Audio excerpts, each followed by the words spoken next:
original Greek says. It says, I am. It's the same word that he told Moses when Moses said, well, who do I tell them sent me? Who is this God? He says, I am that I am.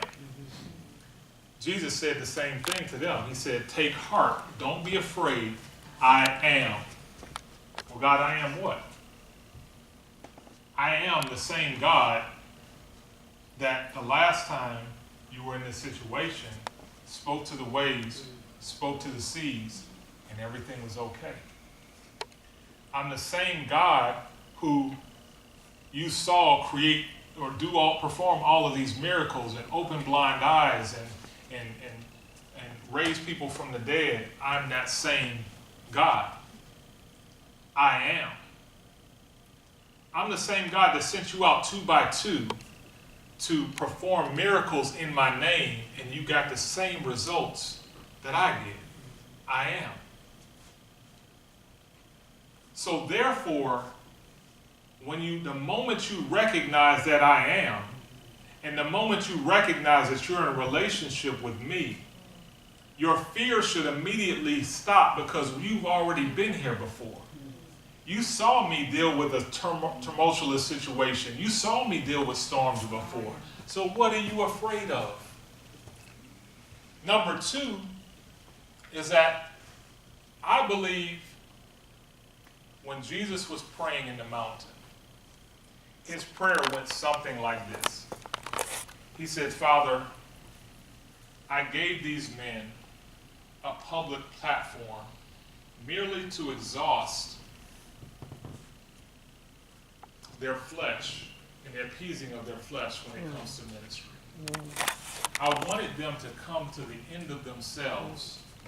I wanted them to get tired, because it is in that place of being weary and being tired, when the flesh is weary, that's when his strength becomes enabled inside of you. He needed them to come to the end of themselves so that God could take over in their life. So he meant for them to get exhausted. He meant for them to get tired. He wanted them to come off of that platform of ministry that he gave them. And now, once that was over, that's when the real God kicks in their life. Now you see people who are in real need. Now it's your opportunity to allow God to use you. Now this is where I can see where your heart really is. Because there's no one that's going to be standing around clapping for you or saying, oh, good job, because you're carrying baskets of fish and bread around the people who are hungry. There's no accolades in that. There's no praise in that. But what it does show is that you have a heart for God and a heart for people. And that is the heart that God was looking for. It is in that heart that you can say to the storms, peace, be still. Without that, when your heart is hardened and callous and blaming God and blaming situations and blaming this and why this happened to happen and being bitter about all the things that you had to go through and I didn't deserve this, just hard and callous and cold towards people, cut off and pushing God aside, that is a place where the enemy is trying to get you, because in that place, the inner storm that you're going through is going to manifest on the outside of you, and you're going to come face to face with it. And you're going to have to be saved by God from a storm that you created. The only reason that I went through any of that stuff that I went through, it was a self-inflicted storm. I didn't know it. I didn't intend for it. I wasn't a bad person. I wasn't a bad guy. But I had some inner drama, inner things on the inside of me that kept me away from the true voice of God. Things that I listened to, that I submitted to, and ignored the voice of God because I was a broken man who was looking to be coddled, or looking to be esteemed, or looking to be important, or whatever it was I was looking for from this father figure that I never had. It put me in a place where I created a storm in my own life because I ignored the voice of God. I was looking to be edified and to be put on this pedestal, not because I seek fame, but because the attention made me feel better about myself. And that felt good to me. It helped me forget about my past and forget about the father who wasn't there for me and the things that I didn't have right in my life that I really wanted.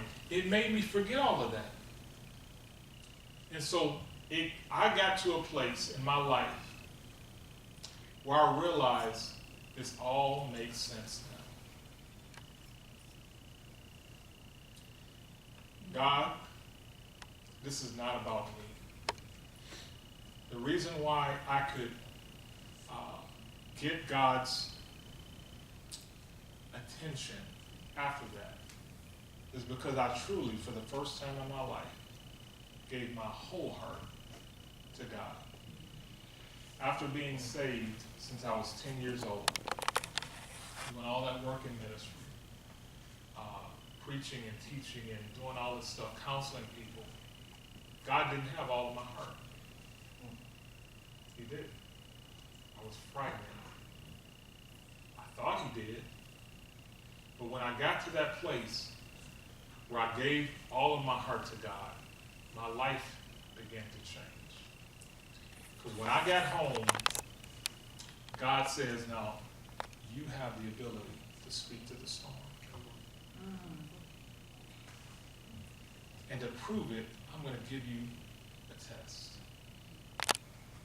When I left that prison, God says, I'm proud of you. It didn't feel like it. There was no lights, there was no interviews, there was no cameras, there was none of that. Nobody was waiting for me like, yay, Eric, you did it. Just came home. After that, matter of fact, as soon as I got home, we lost our house. I found myself moving my whole family back to my mom's house. The storm was sitting there waiting for me when I got home. And God was like, what you gonna do? Are you going to allow the circumstances to dictate to you your future and how you feel and what's going to happen? Or are you going to speak to me? Who are you? So here's what I did, and I'm wrapping up. God began to show me who I was and what he had done on the inside of me. Here's a man with now a felony on his record. So I'm not getting a job. I got turned down for about 50 jobs. Not getting any, can't go back to school, not getting any financial aid. You really can't, you're not going to catch a break from the system as an ex-offender. You're not going to do it. So the odds are against me, stacked against me.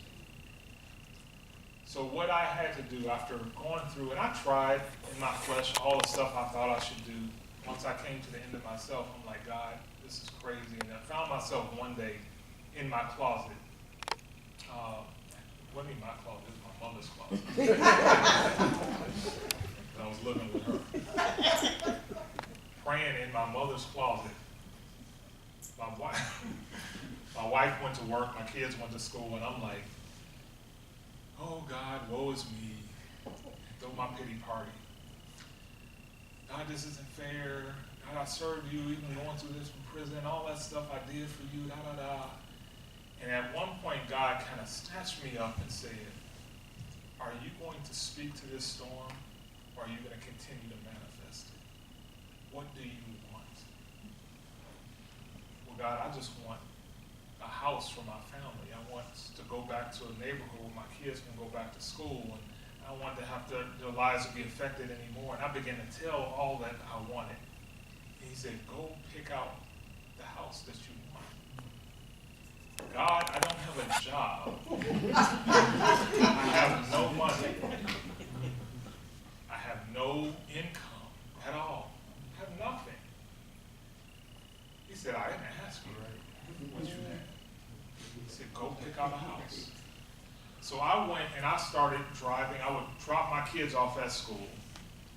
Because I had nothing else to do, I began to drive neighborhoods that I wanted to live in. I would drive in front of houses, and I would begin to find for sale signs and sit here, and I would pray, and I would look at these homes, and God was taking me step by step, see yourself in this home?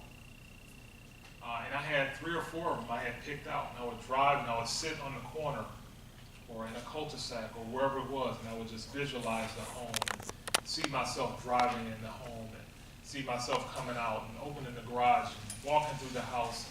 I would visualize it, and there was sometimes I would get so caught up in this process that my reality became an illusion and my vision became my reality, because I began to feel the reality of what God was showing me. What he was doing was he was activating something on the inside of me that was causing what I thought my reality was. You guys know the scriptures speak those things that be not as though they were. What I was seeing by faith was becoming more real to me than the reality I was living in. And when the pinnacle of my faith began to, when I say pinnacle, I mean there's a tipping point in which you do this over and over and over again, and it activates something in the spirit realm, and it authorizes what you're seeing by faith to legally come into your life. And what happened is, God said, take the next step, call the owner, walk through the house. God, what am I going to say to this guy? I don't have any money. And what am I going to do? He talked me through that. I found myself walking through homes, talking to owners about moving into a house, and I had no resources to pay for it. But what happened was, soon after that, God gave me this job. As I'm talking to these owners, I got 4 owners calling me. I got a job at the YMCA as a coach, basketball coach, paying $9 an hour. And I was like, well, I'll take it, I don't have anything else. Plus I love kids, I love basketball. And God began to challenge me, because sometimes I was walking into that job discouraged about my situation. This is not enough money to take care of my family. And God would check your attitude. You walk into that place like it's paying you $100,000 a year. You talk to those kids as if you're the president of the world and they're your clients. You begin to function as if this job was paying enough money for you to do everything that you wanted to do. And that's what I did. I coached 2nd graders and kindergartners and 4th graders, and as if this was my Fortune 500 business. I began to, as the parents came in, I would shake their hands and make eye contact and smile and talk to their kids, and I was enthusiastic. I was everything I had in me, I gave to that job. And one thing happened at the end of a basketball season. One of the parents emailed my director and said, this guy, this coach, whoever you got, Mr. Dorsey, every day, every week, my kid comes home saying how much this man has impacted my son's life. I can't tell you how much of an impact he's made on our child's life. I got report after report, and then they made me director of basketball operations at the YMCA. They allowed me to create my own programming. They gave me a raise. My money went up. Still wasn't enough to buy a house, but favor began to come. People in that community, in the Naperville community, began to know, if you want your son to play sports, be trained in basketball, go see him. I was getting clients, hey, can you train my son? I'll pay you $50. And this one guy paid me $100 a session for an hour to train his son. And so money starts coming here and there. And then there was this one situation where